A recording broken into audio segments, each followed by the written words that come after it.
Bonjour à toutes et à tous, donc aujourd'hui nouvelle petite vidéo, nouveau unboxing, cette fois il s'agit d'une carte mère, la Maximus 6 Formula de chez Asus, plus précisément de chez Republic of Gamer. Donc c'est une carte mère pour le socket 1150, donc, le socket 1150 en chipset Z87. Carte mère dont je suis tombé amoureux. Parce qu'elle est vraiment magnifique. J'ai attendu longtemps, j'ai attendu on va dire pour l'avoir, aujourd'hui je l'ai, je suis content, je suis pressé de la monter. Je vous fais d'abord la vidéo, et je vous ferai je pense par la suite une vidéo complète relatant les différentes vidéos que j'ai pu faire précédemment, en vous expliquant tout. Donc cette carte mère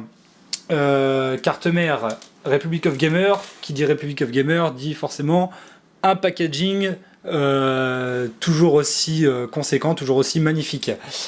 Ça commence tout d'abord par ceci, cette petite porte toute simple, voilà, c'est tout con, mais ça reflète Republic of Gamer, parce que je me souviens il y a 4 ans, 5 ans maintenant, quand j'ai acheté ma Rampage 2 Extreme, donc en socket 1166, qui est aujourd'hui un petit peu une relique.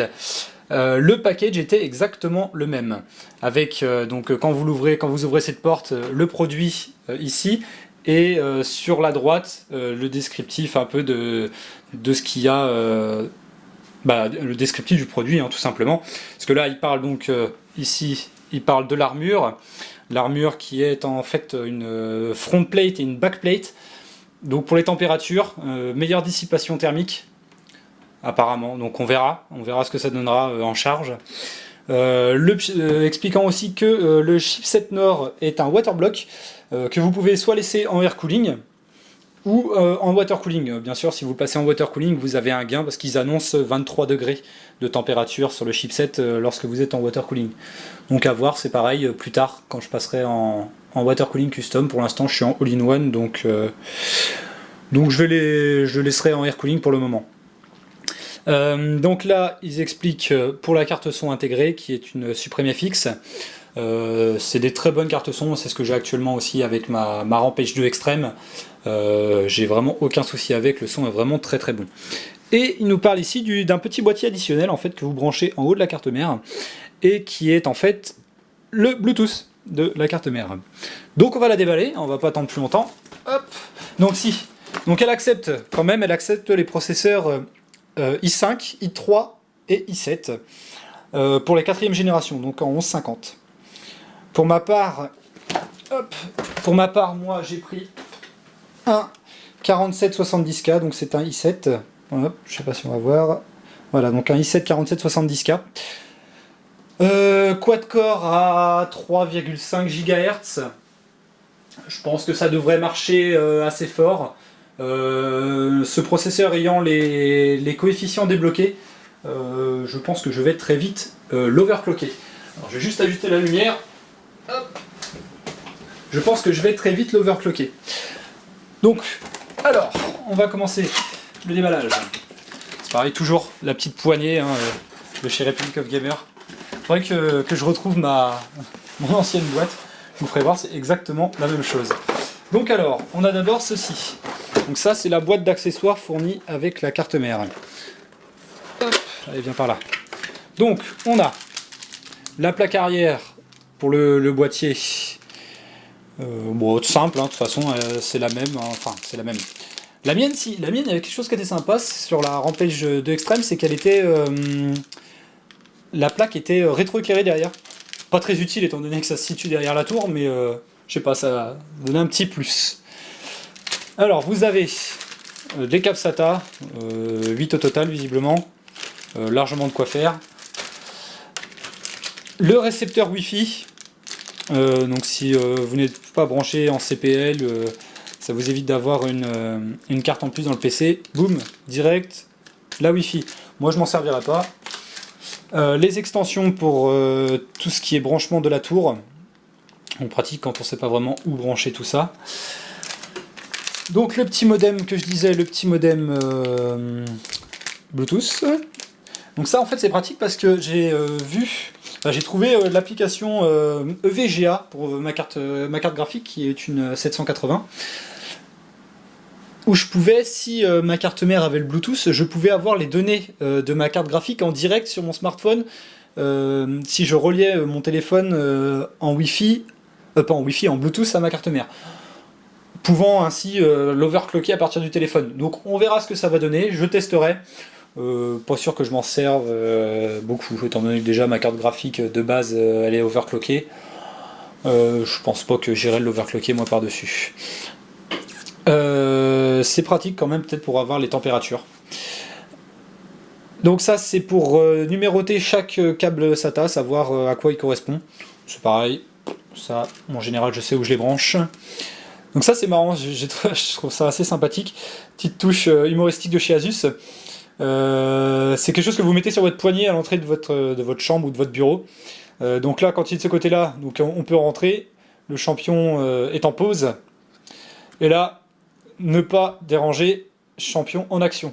Donc touche assez sympathique de chez. Alors, la carte mère, la fameuse Maximus 6 Formula, facilement repérable, donc comme je disais, avec sa backplate, non, front plate ici, backplate derrière. Hein, c'est bon, derrière. Hop. Voilà. Elle est vraiment magnifique. Respire la solidité, la robustesse. C'est vraiment, elle est vraiment magnifique. Donc, comme vous pouvez voir, donc ici ce que je disais, le waterblock. Donc vous enlevez les deux petits tampons, hop, et vous avez, donc vous vissez directement vos accessoires pour le water cooling.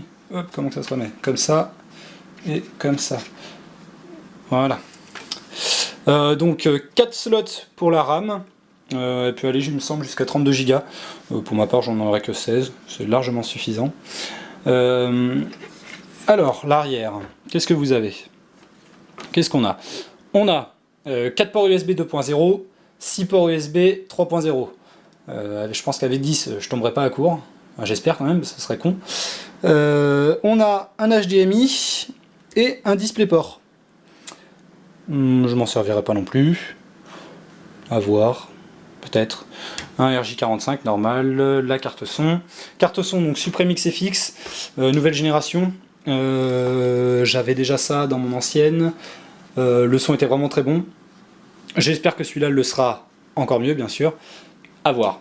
Donc le petit bouton ici pour le démarrer et le bouton reset si vous le mettez votre carte mère sur une table bench. Sur une table de benchmark, c'est toujours pratique. Moi j'ai toujours connu ça sur les Asus, même sur celles que j'ai montées à côté. Enfin je parle sur les Republic of Gamers bien sûr. Ça a toujours son petit côté, je sais pas, petit côté, un petit plus, dirons-nous. Même si aujourd'hui enfin quelques marques proposent ça. Donc ici normalement, quand la carte mère sera branchée, le logo Republic of Gamers apparaîtra. Comme j'ai actuellement sur ma carte mère, je vous ferai voir tout à l'heure. Donc 3 ports PCI Express. Cette carte mère ne supporte que le SLI, même s'il y en a 3, elle ne supporte que le SLI. Il me semble qu'elle supporte le Crossfire X. Donc vous pouvez mettre 3 cartes graphiques AMD, mais que 2 Nvidia. Largement suffisant pour l'utilité que j'en aurai. De toute façon, je pense faire un Crossfire, n'importe quoi. Je pense faire un SLI de 780. Donc 2 ports me suffiront amplement. Alors, donc, ici, 10 ports SATA, un peu de quoi, j'aurai largement de quoi faire. Ici, le port USB 3.0 pour les ports USB de la tour. Donc, toutes les connectiques habituelles, hein, je ne vais pas revenir dessus, c'est toujours la même chose. Je suis en train de regarder, il y a quand même beaucoup de connectiques pour les ventilos. Même si pour ma part j'ai des Rheobus, mais c'est quand même impressionnant, il y en a quand même un petit paquet quand même. Non mais je suis vraiment pressé de regarder ça. Même si l'arrière, on le voit pas, mais là, c'est vraiment magnifique. Je suis pressé de la monter, donc avec mon 4770K, je vais monter ça, et puis je vous ferai une petite vidéo après relatant toutes les vidéos que j'ai fait précédemment, en vous expliquant tout ce que j'ai fait. Je vous ferai voir du coup mon montage qui se trouve ici. Bon là on voit pas grand chose.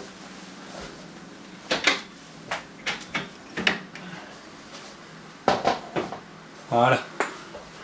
Donc, comme je disais, le petit logo Republic of Gamer. Là, donc ça, voilà ma Rampage 2 Extreme. Donc voilà. Donc je vous ferai une petite vidéo quand j'aurai tout monté. Parce que là, il faut déjà que je replace la tour. Enfin, il faut déjà que je l'enlève parce que elle est lourde, la garce. Enfin bref. Allez. Je vous dis à plus et puis n'hésitez pas à commenter ma vidéo. Allez, tchuss!